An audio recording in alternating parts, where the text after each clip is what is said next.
So what do you mean you're spiritual? Like, what does that actually mean? This is a question I get asked a lot, so let's dive into it. Well, the dictionary definition of spirituality is the quality of being concerned with the spirit or soul as opposed to material or physical things. Right, so as physical beings who live in a material world, it is very natural if somebody asks us, who are you, to answer something like, I am Sierra, that's my name, I am so-and-so's daughter, I am so-and-so's sister, I am so-and-so's girlfriend, I am a business owner, I am a homeowner, I am a dog mom, and I'm a cat mom, right? Things of this nature. Okay, that is typically how we would answer, who am I?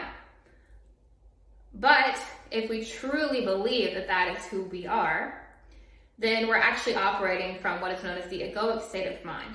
And when you're operating from the egoic state, then you believe the story of you that your mind is telling you. Your sense of self and your identity is coming from your thinking mind, right? In other words, the thoughts that you're having and the feelings that you're having in correspondence to those thoughts, right? And the story of you based on your past experiences and your societal programming and cultural conditioning and the beliefs that you have because of those things, right? That's what it means to be operating from the thinking mind.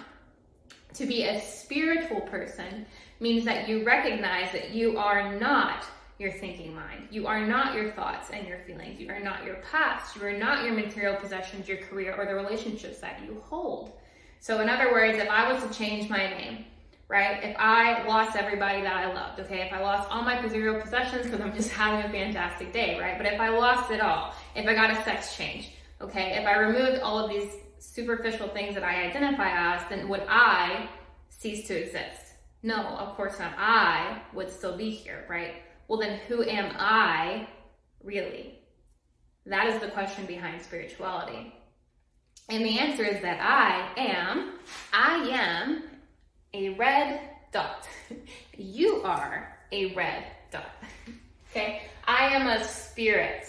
All right? I have a mind and a body, but I am a spirit. Okay?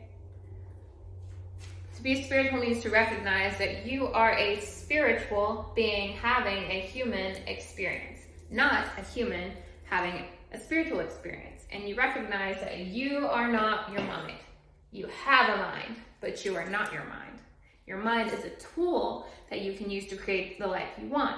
But until you spiritually awakened, your mind will actually be running you. Okay? So, cool, Sierra. I get it. I'm a spirit. I have a mind and a body. But what is a spirit? Good question. So in order to talk about what a spirit is, in other words, what you are, we have to talk a little bit about where you came from before you decided to inhabit this mind and body that's your avatar for this particular game of life, right? So in the beginning, there was the cube. Oh, come on guys, get serious. In the beginning, there was an even bigger red dot, right? Some people call big red dot God, some people call it source, some people call it universe, some people call it the microchip that's running the current simulation that we're all a part of, right? But regardless, the one thing that we all agree on is that this is pure, limitless potential and the source of all creation of the current reality that we live in, right? So prior to the world of form, okay, prior to the world of duality means polarity, right? It's two things. Everything has an opposite thing. So good, bad, love, fear, man, woman, positive, negative, future, past. Okay, these are all part of duality. Big red dot has no duality. Big red dot is singularity. It is infinite. It is everything and no thing because there is no form yet. It is made and unmade. Okay, this is source. Source one day expanded because it wanted to experience itself, right? This is creation experiencing itself. So this one big spirit, soul, whatever you'd like to call it, expanded into a bunch of little red dots, a bunch of little souls instead of one big soul, and attached polarity for each of those souls to inhabit, right? And so now all of these souls are collectively making up reality, of which you are one. Okay, so we can say you're this red dot right here. And big red dot is sometimes called oversoul or collective soul, but that is what the spirit is. It is quite literally part of limitless potential, the source of all creation. You have the power of the source creator within you. Not only within you, you are that. That is how special you are, guys. You are literally a piece of the infinite power that created all of reality. That is what you are, okay?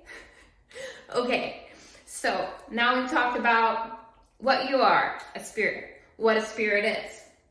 Next question though is, as physical human beings in a material reality, how do we actually embody spirituality on a practical level? Like, how do you actually practice spirituality?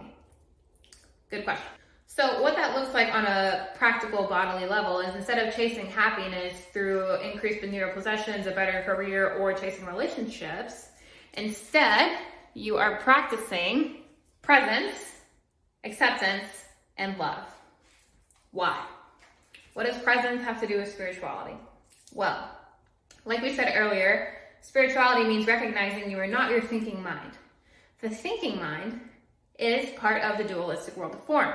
The thinking mind can only exist in the past or the future, right? It is either reminiscing about or upset about something that happened in the past, or it is worried about or planning for or hopeful for something that might happen in the future.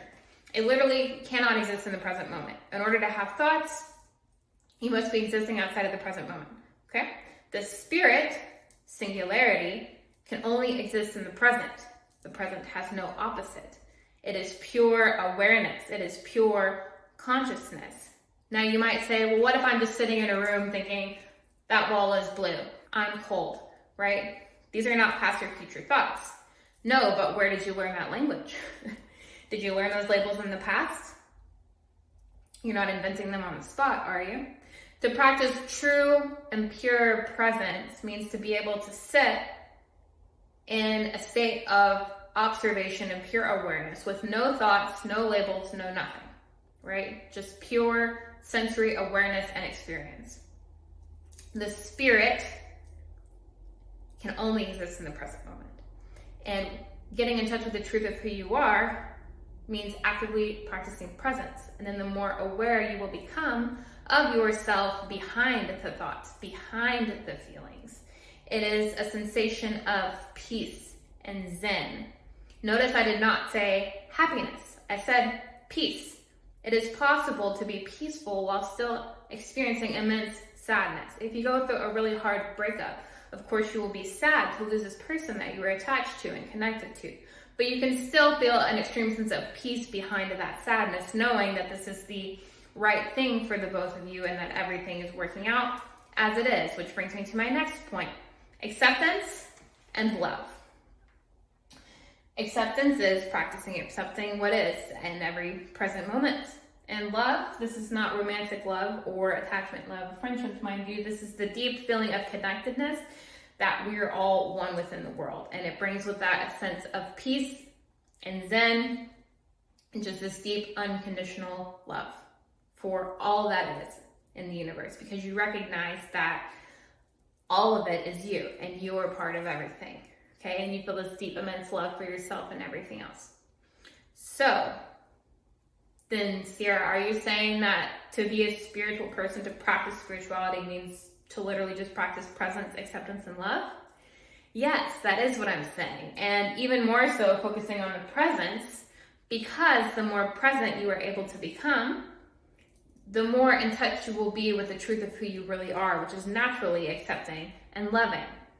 Because spirit is naturally accepting and loving. So what you're really saying then, Sierra, is to practice spirituality means to primarily try to practice being fully present at all times? Yes. Yes, that is exactly what I'm saying. Oh, but that seems way too simple. What says who? Who says it can't be that simple? Not you.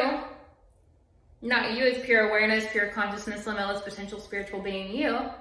It must be that thinking mind that you have that would have you forever focused on a futuristic goal, because it literally cannot exist in the present moment.